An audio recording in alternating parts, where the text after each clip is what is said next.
भाई एक बार आप सबको सादर नमस्कार, गुड आफ्टरनून। और मैं बहुत बहुत धन्यवाद देना चाहता हूँ छोटे भाई के समान आदरणीय दीपक जी को, जिसने कुछ साल कुछ महीना, जब मैं जीत के आया चुनाव तो कुछ महीना पहले मेरे संपर्क में आया, तो मैं इसे हमेशा प्रेरित किया इनको कि आप कुछ करो। और आज ये मीटिंग देख करके मुझे बड़ी खुशी हो रही है। ज़्यादा समय न लेते हुए इस मंच पर उपस्थित आदरणीय हम सबों के गार्जियन, खासतौर पर मेरे गार्जियन बड़े भाई आदरणीय पूर्व सांसद, डोमा महापरिसंघ के राष्ट्रीय अध्यक्ष आदरणीय माननीय उदित राज सर हमारे बीच में हैं, इनके लिए जोरदार ताली बजाएंगे। और एक ताली दीपक के लिए भी, दीपक बहुत अच्छा काम किया। धन्यवाद मैं देना चाहता हूँ शोभा रंजन क्या नाम है, आदरणीय इस मंच पर उपस्थित डॉक्टर शोभा रंजन जी हैं, कर्नल साहब, अंजू भंडारी मैम, साथ में चंदन सिंह जी, आप सभी को मेरी तरफ से बहुत बहुत बधाई, शुभकामना। जितने भी हमारे नीचे बैठे हुए बहुत सारा चेहरा है, संजय भाई, संजय क्यों भाई आप आगे आइए, कुर्सी खाली है, बहुत ही अच्छे सामाजिक कार्यकर्ता हैं, आप आगे आइए। और साथ में संतोष भाई भी हैं, संजय भाई, संजय वकील साहब, आपको भी मैं नजदीक से देख सकता हूँ। साथ में विक्रम भाई है ना भवाना से, विक्रम भाई आपको भी बहुत बहुत बधाई। अभी मेरे साथ कांग्रेस पार्टी में कुछ ही दिन पहले इन्होंने ज्वाइन किया, सैकड़ों साथी को लेकर के। साथ में जितने भी बहन लोग हैं, आप सभी को मैं आदर सम्मान करते हुए, नीचे बड़े छोटे भाई हैं, आप सभी को मैं धन्यवाद देना चाहता हूँ। जिज्ञासा फाउंडेशन जो अभी हमारे सामने में शुरू करने वाले भाई दीपक जी हैं, मनीष जो मेरे साथ रहते हैं, आज इस मंच का संचालन कर रहे हैं, मुझे बहुत खुशी हो रही। आप सबों को बहुत बहुत धन्यवाद। गीतांजलि मैम आपको भी बहुत बहुत, साथ में जितने भी मीडिया बंधु हैं, अखिलेश जी हैं, हमारा एम्स का काम देखते हैं अखिलेश, बहुत बहुत साथियों, आप सबको, नौजवान भाई मित्रों, आप सबको बहुत बहुत धन्यवाद कि आपका अच्छा दिल है। मनोज भाई जो मेरे ही शहर से आते हैं, आप सभी को मैं बधाई शुभकामना देता हूं। मेरे मित्रों, कुछ एक मिनट के अंदर मैं बात बताना चाहूंगा दीपक का।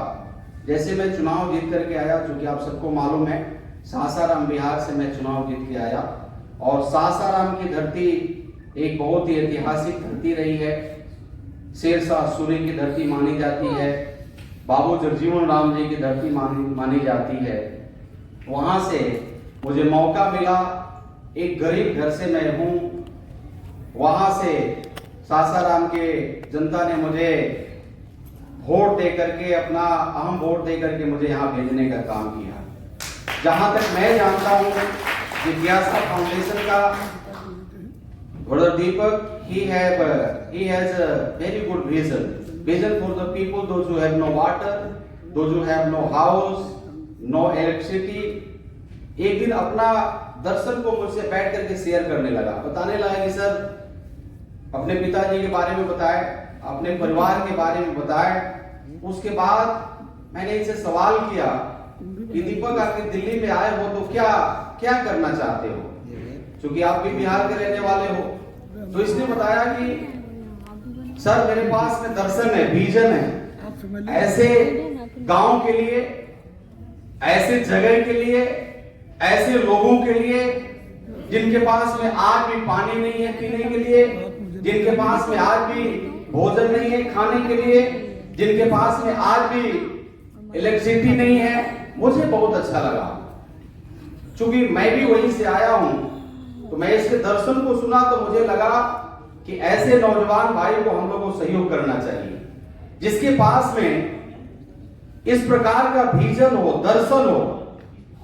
अभी इसका उम्र, मैंने इससे पूछा कि शादी वादी कर लो, इसने कहा कि नहीं सर शादी नहीं करनी है, मुझे समाज के लिए कुछ काम करना है, शादी तो जब मैं चाहूंगा हो जाएगा।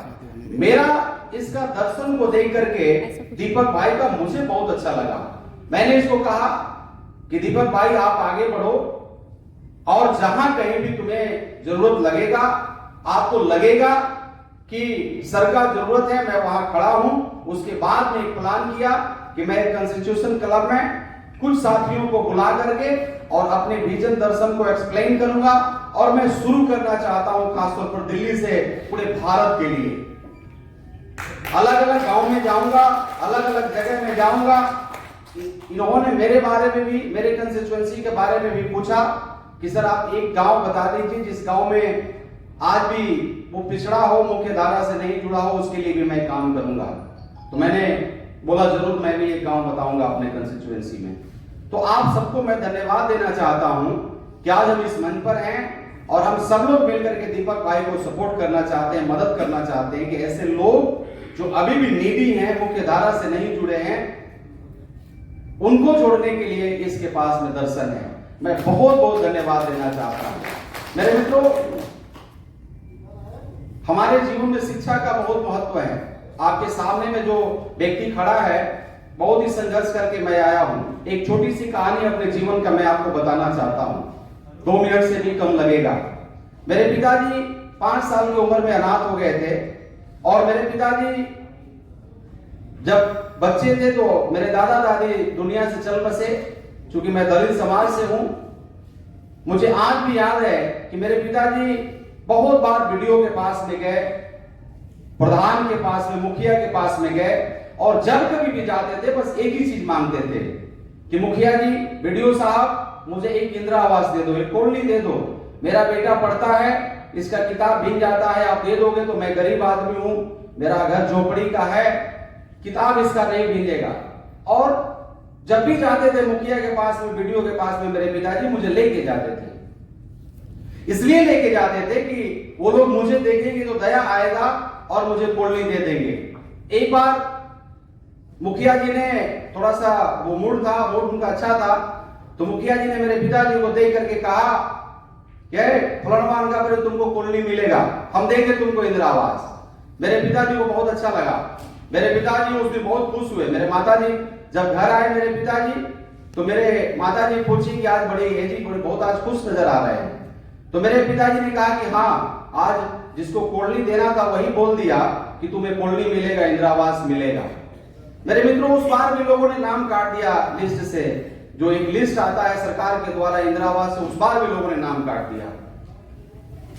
आज भी मुझे याद है मेरे पिताजी मेरे कंधे पर हाथ रख करके रो रहे थे और इस बातों को कह रहे थे कि बेटा तुझे पढ़ना होगा। अब मैं ये मुखिया और वीडियो के पास में कभी नहीं जाऊंगा।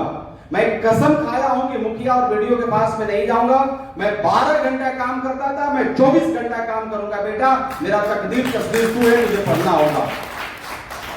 मैं धन्यवाद देना चाहता हूं कि ऐसे बाप भी, ऐसे गरीब लोग भी हैं जिनको शिक्षा का मोल उन्हें मालूम है। आपको मैं बताना चाहता हूं, कभी कभी मेरे पिताजी के पास में दोपहर का भोजन नहीं हुआ करता था, नमक पानी पी करके उन्होंने काम किया और मुझे पढ़ाने का काम किया। पूरे मेरे जनरेशन में पहला व्यक्ति मैं था, मैट्रिक पास किया। पूरे मेरे जनरेशन में मैं पहला व्यक्ति था कि मेरे गरीब बाप ने मुझे एमआरडी पढ़ाने का काम किया। हालांकि मैं अंतिम का परीक्षा नहीं लिख सका, फॉर्म भरने का पैसा नहीं था। लेकिन जब जब ऐसे लोग मिलते हैं तो मेरी कहानी मुझे याद आती है। आज मेरे शहर में आइएगा, मेरे जिला में आइएगा, तो मेरे जिला का सबसे बेस्ट और सबसे बढ़िया स्कूल किसी के पास में है तो उसी गरीब बाप का बेटा के पास में है, मनोज कुमार के पास में। हजारों बच्चे हैं मेरे स्कूल में। और स्कूल का एक और खासियत है, उसमें ऐसे बच्चे सैकड़ों हैं जिनके पास में माता पिता नहीं है। उस स्कूल में ऐसे बच्चे हैं जिसके पास में भोजन नहीं, उन्हें खाना भी खिलाता हूं, कपड़ा भी देता हूं, अपने हॉस्टल में रखता हूं और उन्हें पढ़ाता भी हूं। मेरे मित्रों, आप सबको पता होना चाहिए, एक बार इस बार भी, अभी भी रोहतास एक जिला है, बड़ा सा जिला है, उस जिला का चेयरमैन, डिस्ट्रिक्ट बोर्ड का चेयरमैन भी मेरी बुआ है। मैं जिस ब्लॉक से आता हूं उस ब्लॉक पर भी ब्लॉक प्रमुख मेरे बड़े भाई हैं। तो एक बार हम लोग बैठ के खाना खा रहे थे, जब मैं सांसद नहीं बना था, तो मेरी बाबा बोली कि भैया आज 33,000 लोगों को मैंने कॉलोनी दिया है। मेरे बड़े भाई बोले कि मैं आज 2200 लोगों का कॉलोनी इंदिरा आवास दिया। तो मुझे याद आ गई उस बाप की, जिस बाप ने एक कॉलोनी के लिए जिंदगी पर सफर किया और वो भी नहीं मिला। तो मैं बताया कि हम उसी बाप के बेटे हैं, उसी बाप के बेटी हो तुम, जो एक कोल्ड के लिए संघर्ष किया और नहीं मिला आजीवन। आज हम 33,000, 2,000, 4,000 कॉलोनी देने का हम काम कर रहे हैं। वैसे अभी भी मैं दिशा का चेयरमैन हूं, मैं सांसद हूं, मेरे अंदर भी बहुत सारा कॉलोनी है। प्रत्येक दिन मैं लोगों को दिलवाने का काम। मैं ज्यादा कुछ नहीं कहते हुए आप सबको धन्यवाद देना चाहता हूं और एक चुनौती भी देना चाहता हूं। मेरे मित्रों, अपना जीवन जीना बड़ी आसान है, मजा से अपना जीवन हम लोग जी सकते हैं, बहुत अच्छा जीवन जी सकते हैं। लेकिन वैसे लोग जिनके पास में हार्ट हो, दिल हो, गरीबों के लिए, अनाथों के लिए, जिसके पास भोजन नहीं है उसके लिए अगर हम कुछ नहीं कर सकते तो ऐसे लोग का मदद हमें करना चाहिए। और हमें आज चुनौती लेके जाना चाहिए कि भारत देश में आज भी मिलियंस लोग हैं, मिलियंस लोग हैं that they have no food, they have no house, they have no clothes। हमें आगे बढ़ना होगा और जब तक ऐसे लोग मुख्य धारा से नहीं जुड़ेंगे, जब तक ऐसे लोग मुख्य धारा से उनका जीवन नहीं बदलेगा, तब तक हमारा भारत देश का तस्वीर विश्व गुरु बनने का जो सपना हमने देखा है, हम कभी नहीं बन सकते। ऐसे लोगों को आगे लेके बढ़ना होगा। एक बार फिर से दीपक भाई, मनीष, इसके साथ दीपक भाई के साथ जितना टीम है, सभी को मैं धन्यवाद देना चाहता हूं। आप सब लोग आज आए हैं, आप सब लोग को भी मेरे तरफ से बहुत बहुत धन्यवाद। और मैं वादा करता हूं इस मन से कि दीपक भाई आप आगे बढ़ो, अपने दर्शन को पूरा करने के लिए मुझसे जो हो सकेगा हमेशा हम तुम्हारे साथ खड़े हैं। बहुत बहुत धन्यवाद। Thank you.